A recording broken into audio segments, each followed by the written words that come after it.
I have avoided making this video because it's not super easy to make.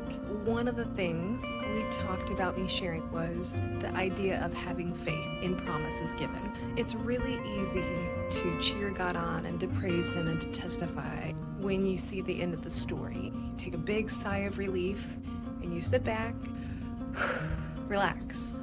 What's not easy is being in the midst of the battle and being in the midst of not knowing for sure that the story is going to end the way you hope it does. That is kind of the season I'm in.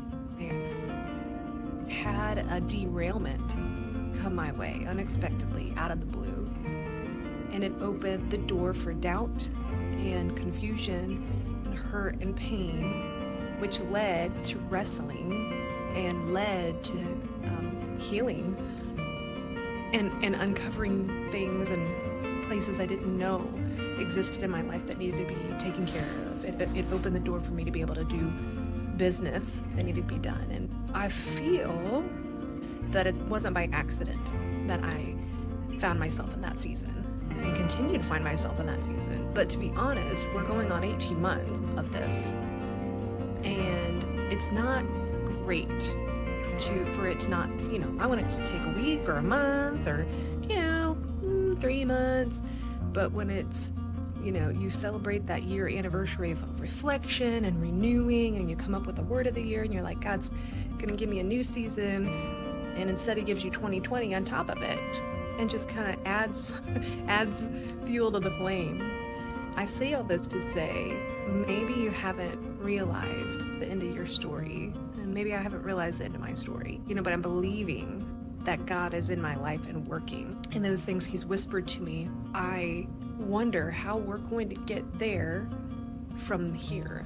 Because right now there doesn't seem to be anything but a big gaping canyon from here to there. But then I read in the Bible how often God comes through in His own way, and how often He shows up simply because you're willing to say, but if you will, God, I'm there.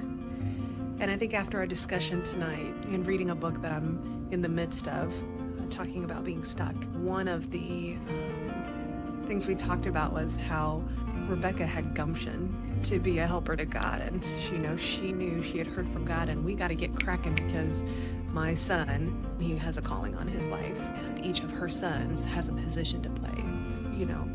We're supposed to do things. If you look at the Proverbs 31 woman, we're supposed to be active. And yes, we're still in quiet and listening for God, but sometimes God just says, go. He told Abraham, go to the land. And he's like, where's this land? He just went, not really knowing.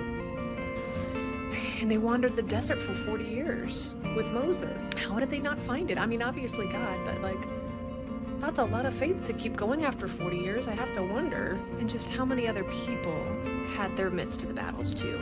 You can't just get to the ending from the beginning. You have to go through the story, or you're going to miss the importance of the resolution. It's not going to be as grand if you don't go through the suspense of wondering, will God come through? Will the story be resolved? And it might get you, and there might be days where you wonder, is God going to come? Is God going to show up? Is He really speaking to me? Is He really moving? And the answer is, you have to believe that yes, He is, and you have to move like He is. Because what's the other option? To do nothing, to lay down and give up.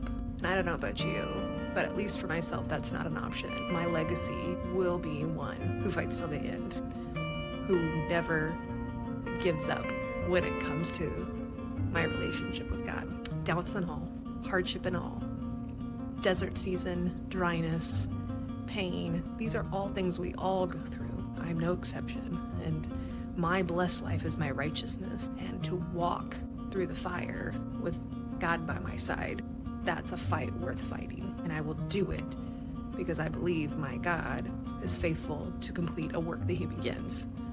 He doesn't leave your story unfinished. He is the author and the finisher of our faith. And if you're still with me after this long video, I assume you need that word too. And if you're with me still, hold on. He is faithful. Believe with me. I'm right there with you, sister who is in it with me. Our story's not done yet. It's just leaving us on a cliffhanger until we get to the end of that story. So take heart, have hope. The finishing of our faith will come.